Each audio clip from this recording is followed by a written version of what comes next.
안녕하세요. 종결보험 권성현입니다. 오늘은 일상생활 중이거나 스포츠 활동 또는 업무 중의 사고로 자주 발생하는 십자인대 파열에 대해 얘기해 보도록 하겠습니다.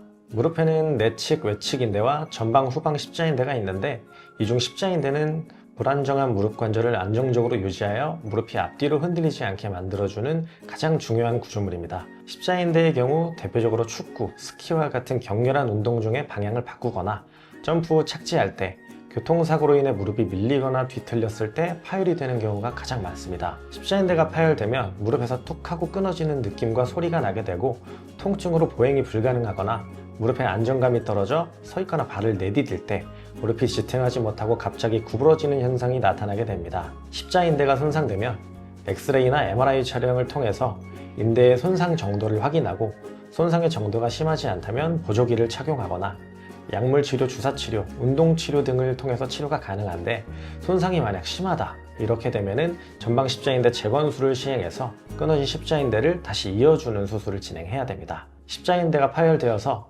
수술이나 재활치료를 했을 때 보험금 청구를 위해 후유장애 진단을 받을 수가 있는데 다른 손목이나 발목 관절과 다르게 관절의 운동 범위를 기준으로 평가를 하는 것이 아니라 남아있는 동요도, 즉 무릎 관절이 얼마나 밀리는지, 얼마나 흔들리는지의 정도를 가지고 후유장애를 평가하게 됩니다.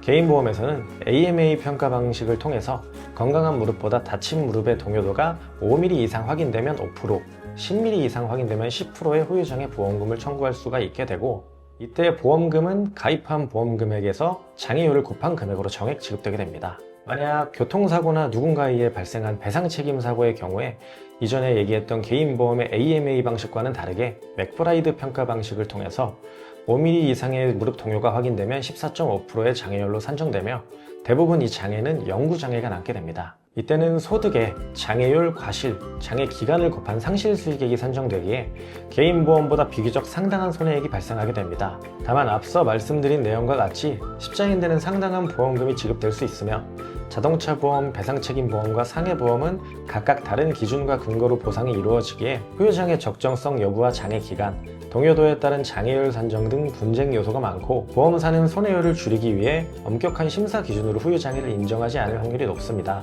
이러한 과정에서 보험금을 정당하게 지급받기 위해 보험사의 논리를 반박할 근거를 확보하는 것이 중요한데 보험사가 제시하는 기준을 정확히 파악하지 못한다면 보상을 받기 어려울 수 있기에 이 과정에서 전문가의 도움을 받는다면 보험사에 논리적으로 대응하여 정당한 보험금을 청구할 수 있습니다. 정당한 보험금을 청구하기 위해서는 사고 발생 시 늦지 않게 바로바로 상담하시는 게 가장 좋습니다. 앞으로는 좀 더 유익한 정보로 다시 찾아뵙도록 하겠습니다. 종결보험의 권성현이었습니다. 감사합니다.